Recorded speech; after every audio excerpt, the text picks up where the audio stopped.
Eh, Buenos días. Vamos a comenzar con esta charla sobre psicoanálisis y adolescencia.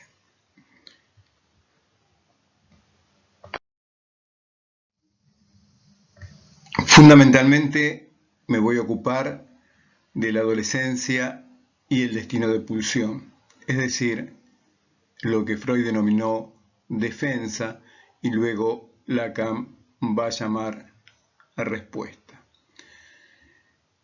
Cito una frase de Freud que dice lo siguiente, de que Alhambra era ganada, las cartas echó en el fuego y el mensajero matara.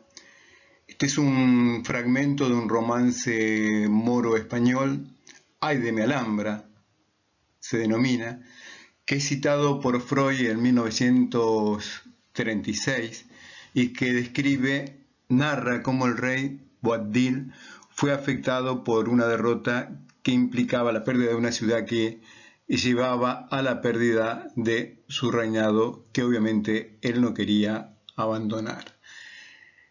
En este fragmento de romance moro-español encontramos la destrucción, es decir, la forclusión o desestimación, la Verwerfung freudiana, pero también una especie de desmentida que cobra valor en tanto sabe que ha perdido la batalla y que ha perdido su reino, pero siempre hay un pero que es la marca de la desmentida.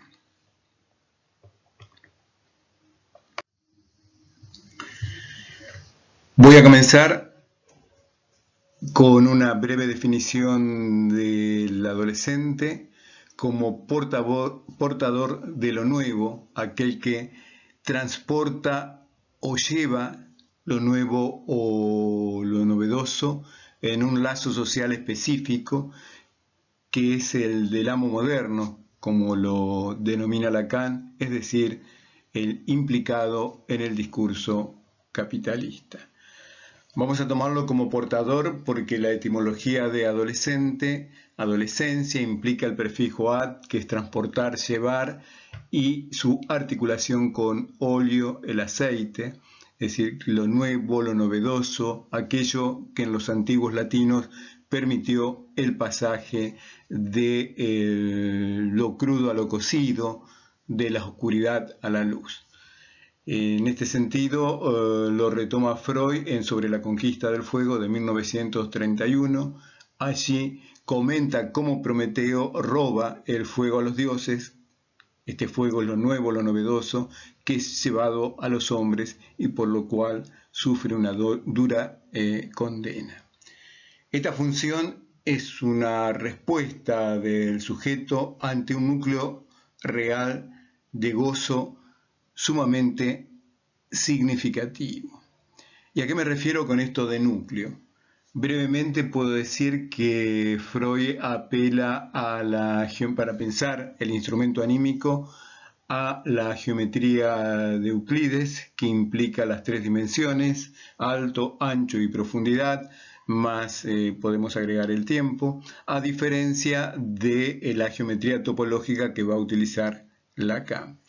Además de la de Euclides, también Freud apela a la geometría de la esfera, por ejemplo en la segunda tópica, ¿no? Y esta esfera puede duplicarse en el interior de otra esfera, y así sucesivamente a la manera de las catáfilas de una cebolla, que presenta una yancia, que presenta un agujero, que Freud denomina Das Ding en el proyecto, y Lacan en el seminario 7 sobre la ética, objeto A. La metáfora de la cebolla es una metáfora a la cual Freud apela ya en las cartas a Fliess y es una de sus primeras concepciones de instrumento anímico previo a la noción de phi psi omega del proyecto o de la carta 52, lo que denominamos habitualmente la primera tópica o la segunda en el yo y el ello. Acá se pone en juego un cuerpo pulsional que irrumpe como éstimo. El término éstimo es un neologismo que acuña Lacan, donde implica este prefijo ex de lo externo, lo exterior, lo extrínseco, pero que es íntimo, que es propio. Así que de esta manera vamos a ir pensando el instrumento anímico para poder abordar la adolescencia. Vamos a detenernos en la definición de pulsión antes de ocuparnos de su destino. Una de las definiciones de Freud en pulsiones y destinos de pulsión es la de un concepto límite, o mejor dicho, un concepto fronterizo entre lo somático y lo psíquico. ¿Y a qué nos referimos con esto de somático y psíquico? Que los diversos elementos, los 4 elementos de la pulsión, el 4 que Freud ya trae de Aristóteles, digamos, de los 4 elementos de Aristóteles, estos 4 elementos, 2 van a pertenecer al ámbito de lo somático, la fuente y el esfuerzo, y otros 2 al ámbito de lo anímico, el objeto y la meta. Posteriormente, ya en el 33, en las nuevas aportaciones, en las nuevas aportaciones al psicoanálisis, en las lecciones de introducción al psicoanálisis, del 33, repito, Freud va a definir las pulsiones de otra forma, de otra manera, como seres míticos grandiosos en su indeterminación. A diferencia de Lacan, que va a definir a las pulsiones en el año 72-73, en el seminario 20 aún, como un eco en el cuerpo del hecho de que hay un decir, un eco, es decir, un sonido que se repite y que se refleja al encontrar un obstáculo.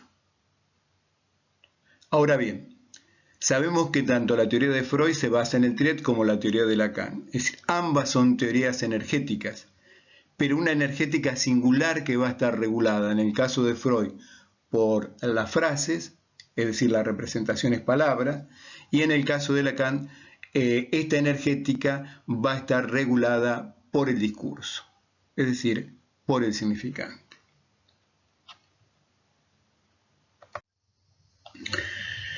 Ahora bien, la estructura del destino de pulsión, es decir, la estructura de la defensa, que Lacan va a denominar respuesta, nos lleva a pensar cuál es la concepción del lenguaje que tiene Freud y desde luego cuál es la concepción, la teoría del lenguaje que tiene Lacan, que son diferentes e inconmensurables.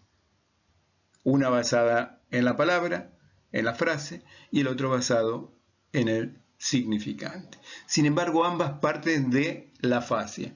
En Freud, el estudio de los chicos afásicos, desarrolla su propia concepción de la afasia, y en Lacan apelando a la teoría de las afasias de Roman Jakobson, afasias metonímicas y afasias metafóricas. La estructura de toda defensa se descondensa en 2 movimientos que responden a las reglas lógicas que Freud va a enunciar como reglas biológicas en el proyecto. Pero tenemos que tener en cuenta que lo biológico para Freud no es la carne, no es la materia, no es el tejido, sino que es todo aquello que tiene un valor de supervivencia para la especie. ¿Cuáles son estos 2 movimientos que también se van a basar en la concepción dialéctica de Fichte, que es la que toma Fichte, discípulo de Kant, que es la que va a tomar Freud? Un primer momento de fuga, si ustedes quieren, de la investidura que genera displacer o dolor, o es dolorígena, y un segundo momento, antítesis, que sería la búsqueda de un sustituto o relevo que va a traer un cierto alivio. Quiero aclarar que ya en la adolescencia siempre va a estar operando el conjunto de las operaciones defensivas. Y nosotros lo que vamos a establecer en las diferentes fases de la adolescencia es que cobra dominancia ciertas operaciones y en otro momento otras. Pero ese conjunto ya está en plena actividad.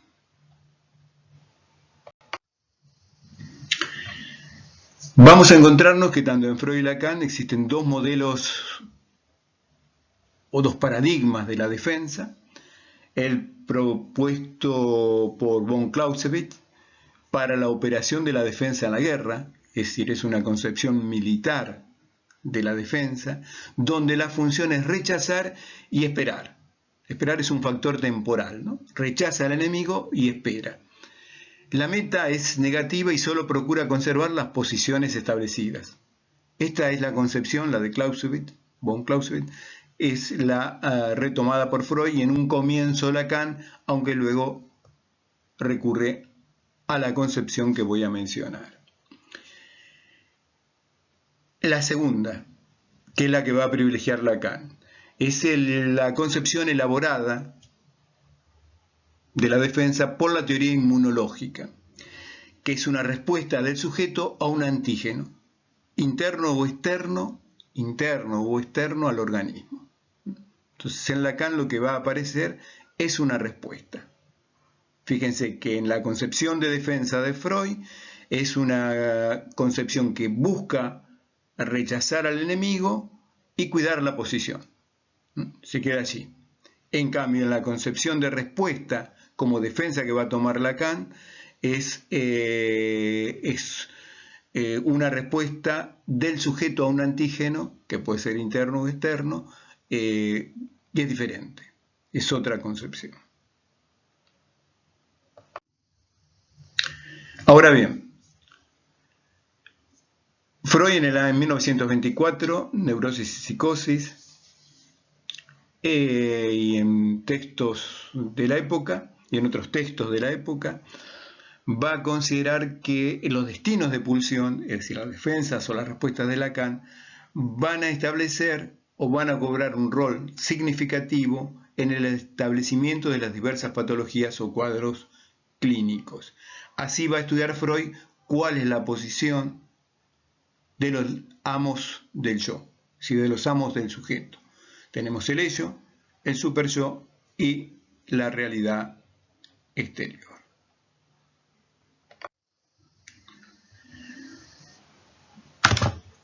Detengámonos un momento en la configuración clínica que a partir de esta concepción de los amos del yo, me refiero al superyo, al ello y a la realidad exterior, Freud va a establecer. Diferencia 4 configuraciones. La primera, que ya viene estudiando desde el proyecto y aún antes, se refiere a las neurosis actuales, donde va a cobrar valor la estasis pulsional, el concepto de estasis pulsional. Acuérdense que tienen neurosis de angustia entre las neurosis actuales, neurastenia y finalmente en Introducción del narcisismo va a postular la hipocondría y también el concepto de estasis, es decir, de estancamiento de la pulsión. En las estructuras narcisistas no psicóticas, la defensa va a operar sobre la realidad exterior, una realidad exterior que se configura por el esfuerzo de la pulsión. La operación va a ser la desmentida. Antes, la verlagnum freudiana era traducida como renegación, es decir, que es probable que aparezca en algunos textos todavía como renegación. En cambio, en las narcisistas psicóticas encontramos una articulación entre la desmentida y la desestimación o forclusión, la Verwerfung freudiana. En las neurosis de transferencia, histeria de conversión, neurosis obsesiva y fobias, el conflicto es con la pulsión. En Freud, el derivado del deseo. No es así en Lacan. El conflicto es con la pulsión en Freud y cobra valor la represión secundaria. Cobra valor la represión secundaria. Y finalmente en las neurosis narcisistas, que conocemos también con el nombre de melancolías, esas depresiones muy profundas, la defensa o respuesta es ante el superyo, ante los imperativos categóricos imposibles de cumplimentar del superyo. No quiero detenerme más en la temática de los cuadros clínicos y quiero abordar sí ya las diferentes fases o momentos lógicos de la adolescencia.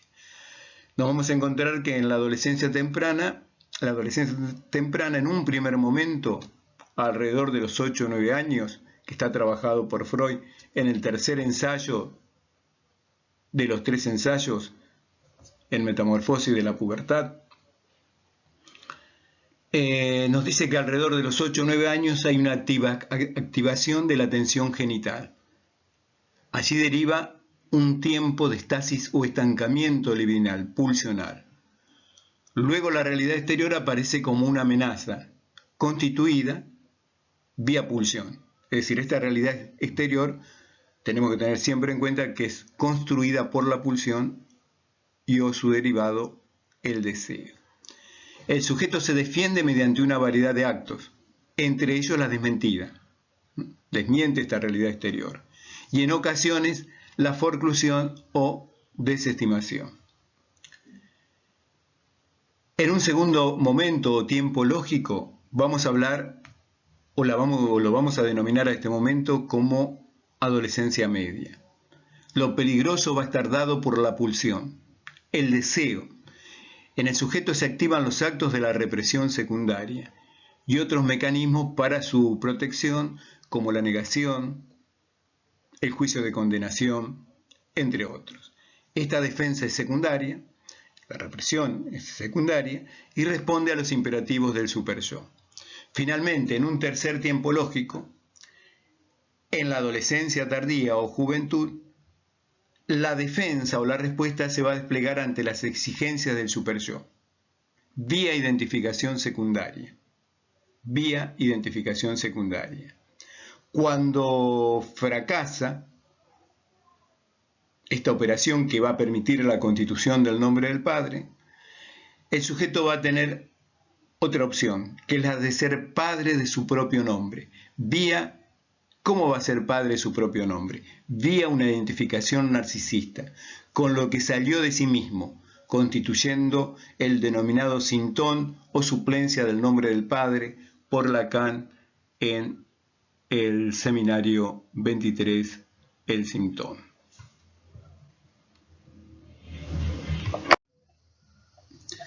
Finalmente, y ya para concluir, puedo decir o reiterar en todo caso que la defensa o respuesta va a implicar siempre un esfuerzo constante y renovado de fuga y sustitución. Tesis, antítesis. Sí quiero dejar aclarado que ese esfuerzo es diferente en Freud y en Lacan. En Freud es un esfuerzo, es una exigencia, es un empuje. ¿Por qué? Porque la concepción energética de Freud es una concepción que él elabora a partir de Newton y del Tratado de la Física de Aristóteles. En cambio, Lacan, la energética lacaniana, deja de ser un esfuerzo. ¿Por qué? Porque apela a la energía cuántica, que es, si ustedes quieren hoy día, podemos decir, es un paquete de información.